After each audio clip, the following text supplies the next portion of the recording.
श्री स्वामी समर्थ. तुम्हा सगळ्यांच्या आपल्या स्वामी सूत्र चॅनलवर मनापासून स्वागत. स्वामी भक्त हो, आज पुन्हा एकदा तुमच्यासाठी नवीन व्हिडिओ घेऊन आलेली आहे. व्हिडिओच्या माध्यमातून नवीन माहिती आपण जाणून घेणार आहोत.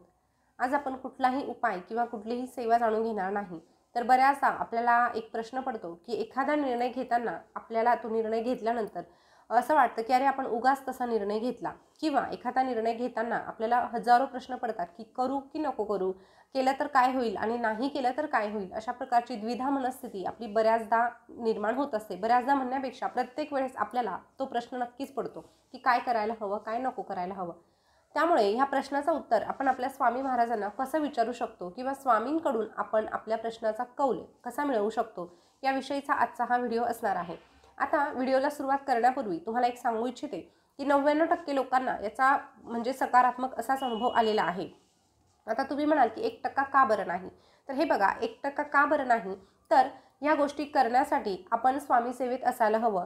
आपल्याकडून स्वामींच्या सेवा घडायला हव्या, किंवा मग फक्त कोणीतरी सांगितलं म्हणून आपण स्वामींना कौल लावायचा आणि उत्तर मागायचं असं होणार नाही. तुम्ही जर स्वामी सेवेत आहात, स्वामींचं नामस्मरण करत आहात, प्रत्येक वेळेस जर तुम्हाला स्वामींची आठवण येत आहे, प्रत्येक वेळेस जर तुमच्या मुखातून आपोआप श्री स्वामी समर्थ हे नाव निघत असेल, तरच तुम्हाला या प्रश्नाचं उत्तर अगदी खऱ्या अर्थाने म्हणजे जे काही आहे ते मिळू शकतं. त्यामुळे जर तुम्ही सेवेत असाल तरच तुम्ही स्वामी महाराजांसमोर हा कौल लावू शकतात. किंवा एखादी व्यक्ती आहे, तिला असं वाटत असेल की अरे मी तर स्वामी सेवेकरी नाही, पण माझा स्वामींवर विश्वास आहे आणि मला देखील कौल लावायचा आहे, तर मग तुम्ही काय करू शकतात, तर तुम्हाला आता पुढे जाऊन ज्या काही गोष्टी सांगणार आहे त्या तुम्हाला करायच्या आहे, आणि तशा पद्धतीने 100% स्वामींवर विश्वास ठेवून स्वामींना तशा पद्धतीचे प्रश्न तुम्हाला विचारायचे आहे. आणि जर तुमचा 100% विश्वास असेल तरच अशा पद्धतीचा कौल तुम्हाला या ठिकाणी लावायचा आहे. जर तुम्हाला या ठिकाणी विश्वासच नसेल तर मग करण्यात काहीही अर्थ नाही. त्यामुळे ज्या कुठल्या गोष्टी आपण करत असतो त्या विश्वासानेच करायला हव्या. मग ती सेवा असू द्या, उपाय असू द्या, किंवा अन्य कुठलीही गोष्ट असू द्या, कारण हे जग विश्वासावर चालतं असं म्हटलं जातं. त्यामुळे आपल्याला विश्वास ठेवूनच या गोष्टी करायच्या आहे. आता आपल्याला कौल कशासाठी लावायचा हे अगदी सुरुवातीलाच मी तुम्हाला सांगितलं. जेव्हा आपली द्विधा मनस्थिती होते तेव्हा आपल्याला स्वामींसमोर कौल लावायचा आहे, किंवा स्वामींना आपला प्रश्न विचारायचा आहे. आता हे तुम्हाला समजलं असेल तर हा कौल लावण्यासाठी आपल्याला काय करायचं, कशा पद्धतीने लावायचं हे सविस्तर आपण जाणून घेऊया. आता हा कौल नेमकं कुठल्या परिस्थितीत लावायचा, तर हे बघा, तुमची कुठलीही समस्या असू द्या. समजा तुम्हाला लग्नासाठी एखादं स्थळ चालून आलेलं आहे. आता त्यामध्ये सगळ्या काही सकारात्मक गोष्टी दिसत आहे, पण कुठेतरी आपलं अंतर्मन आपल्याला सांगतं की काहीतरी नकारात्मकता आहे. मग अशा वेळेस आपल्याला दोनही गोष्टी दिसतात, सकारात्मकता दिसते, नकारात्मकता दिसते. मग आपण काय निर्णय घ्यावा हे आपल्याला समजत नाही. मग त्यावेळेस मात्र आपण आपल्या स्वामी महाराजांना विचारायचं की स्वामी मी या ठिकाणी काय करू. पण हो, या ठिकाणी तुम्हाला जे उत्तर मिळणार आहे ते मात्र तुम्हाला पाळावंच लागणार आहे. मग तुमची मनामध्ये इच्छा होकारार्थी असेल आणि उत्तर नकारार्थी आलं तरीही तुम्हाला त्याचा स्वीकार हा करावाच लागणार, हे लक्षात घ्या. हे लग्नाचं फक्त उदाहरण दिलं. याऐवजी तुम्ही दुसरा कुठलाही प्रश्न तुम्ही म्हणजे स्वामींना विचारू शकतात. पण त्या गोष्टीसाठी किंवा आता जी काही तुमची समस्या आहे, जो काही तुमचा प्रश्न आहे, त्यासाठी तुमचे प्रयत्न देखील प्रामाणिक असायला हवे. उदाहरणार्थ समजा एखाद्या व्यक्तीला घर घ्यायचं आहे, ती घर वगैरे बघून आलेली आहे, काय करावं हे तिला समजत नाही, आवडलेलं आहे, सगळ्या काही गोष्टी आहे, पण आत्ता घर घेऊ की नको घेऊ हा जर तिला प्रश्न पडत असेल आणि जर तिला स्वामींना विचारायचं असेल तर अर्थात तिला जे उत्तर मिळणार आहे ते तिला पाळावंच लागेल. नकारार्थी उत्तर आलं तर तिला तिचा निर्णय थांबवावा लागणार आहे. किंवा एखाद्या व्यक्तीला घर घेण्याची इच्छा आहे, मग त्यासाठी त्या व्यक्तीचे प्रयत्न देखील तितकेच प्रामाणिकपणे असायला हवे. त्यामुळे एखादी समस्या किंवा एखादा प्रश्न जेव्हा आपण स्वामींसमोर मांडणार आहोत तेव्हा आपले 100% प्रयत्न असायला हवेत. या व्यतिरिक्त स्वामी जे काही उत्तर आपल्याला देणार आहेत त्याचा स्वीकार देखील आपल्याला करायचा आहे. तर चला कौल कसा लावायचा आपण हे जाणून घेऊया. आता तुमची सपोज कुठलीही इच्छा असू द्या, कुठलीही, मग तुमची म्हणजे आता तुम्हाला एखादा प्रश्न तुमच्या मनामध्ये सारखा भेडसावत आहे, तर त्या प्रश्नाबद्दल तुम्हाला स्वामींसमोर बसायचं आहे आणि त्या प्रश्नाबद्दल स्वामींना सांगायचं आहे. आता स्वामींसमोर बसताना आपल्याला एक कागद घ्यायचा आहे. त्या कागदाचे 2 सारखे भाग करायचे आहे. आता कागद घेताना एक कोरा घ्याल, एक रंगीत घ्याल असं करायचं नाही. कोरा करकरीत कागद घ्यायचा आहे, ज्याच्यावर कुठलीही खाणाखूण नको, जेणेकरून आपल्याला म्हणजे आपण म्हणतो ना की चिटिंग करायची नाही, अशा पद्धतीचंच आपण या ठिकाणी म्हणू शकतो. तर आपण कुठल्याही प्रकारची चिटिंग करायची नाही. आपण स्वतःला फसवू शकतो पण आपण स्वामींना फसवू शकत नाही, हे लक्षात घ्या. त्यामुळे अगदी सारख्याच पद्धतीचे 2 कागद आपल्याला घ्यायचे आहे. आता तुमचा समजा प्रश्न आहे मी घर घेऊ की नको घेऊ, तर एका याच्यावर हो लिहायचं आहे, एका याच्यावर नाही लिहायचं आहे. जशी तुमची समस्या असेल तसा प्रश्न मनामध्ये ठेवायचा आणि तशा पद्धतीचा प्रश्नही तुम्हाला त्या कागदावर लिहायचा आणि खाली त्याचं उत्तरही लिहायचं।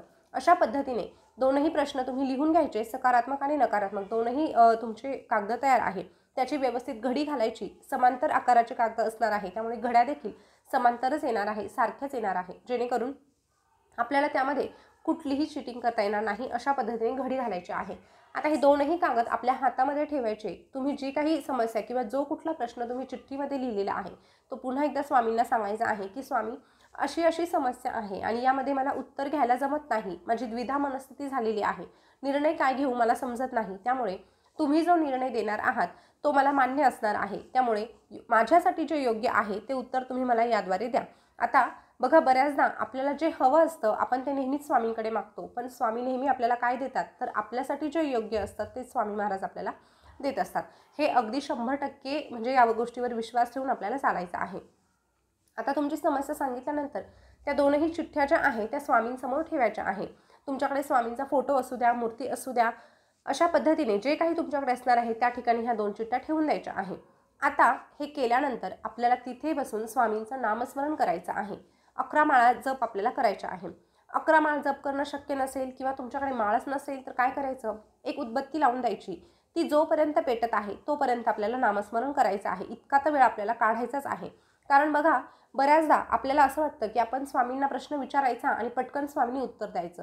हे बघा, आपण इतकं म्हणजे आपल्या जीवनामध्ये आपण इतकं व्यस्त असतो, तर स्वामींना देखील अनेक भक्त आहे, आपण एकटेच नाही, त्यामुळे स्वामींना देखील आपल्याला थोडासा वेळ द्यायचा आहे, त्यासाठी आपण सेवा देखील करायची आहे। कारण कुठलीही गोष्ट मिळवण्यासाठी आपल्याला त्यांच्याशी कनेक्ट व्हायचं आहे। फक्त समोर जायचं, फोटोसमोर चिठ्ठ्या टाकायच्या आणि चिठ्ठी उचलायची असं तुम्हाला उत्तर मिळणार नाही, तर आपल्याला पहिले एकरूप व्हायचं आहे।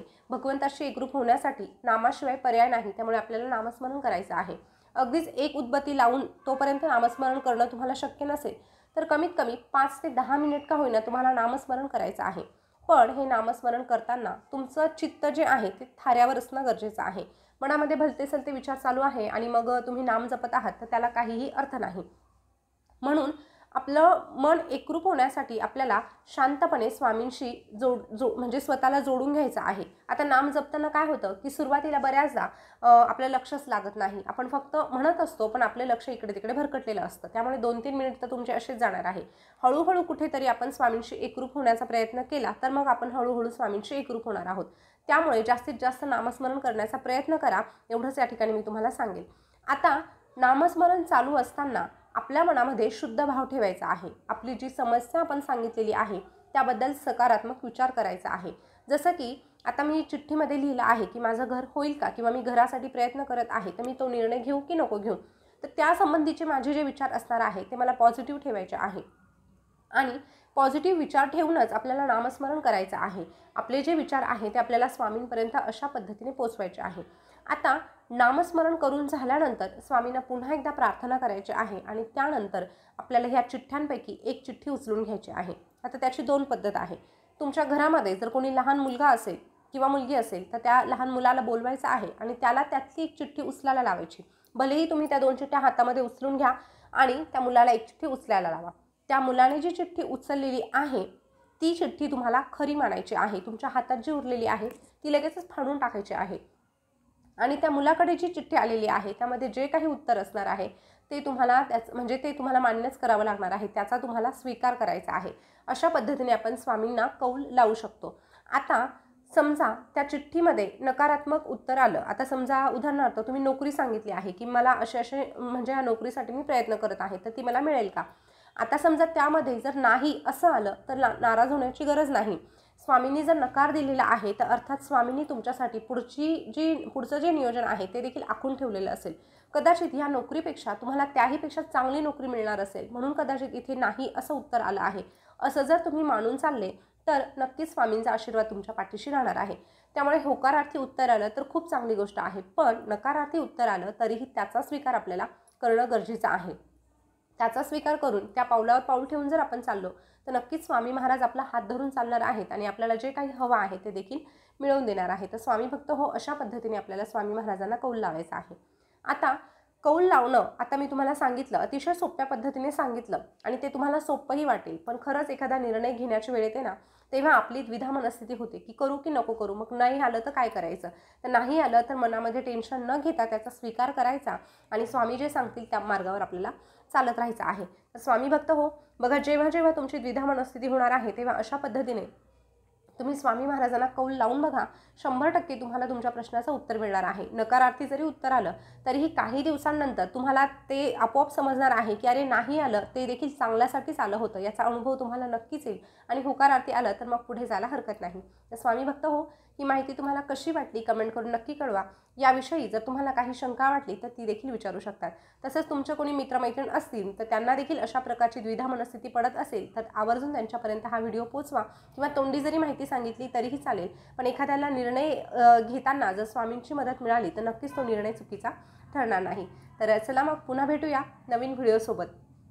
आपल्या स्वामीसूत्र चॅनलवर तुम्ही पहिल्यांदा आले असाल तर आपल्या चॅनलला सबस्क्राईब करा. त्यासोबतच आपलं स्वामीसूत्र व्लॉग हे देखील एक चॅनल आहे, त्यावर मोटिवेशनल आपले संदेश येत असतात, त्यामार्फत देखील आपल्याला एक प्रकारची प्रेरणा मिळत असते. तर त्या चॅनलला देखील आवर्जून एकदा भेट द्या आणि सबस्क्राईब करा. पुन्हा भेटूया, तोपर्यंत बोलत रहा. श्री स्वामी समर्थ. जय जय स्वामी समर्थ. धन्यवाद.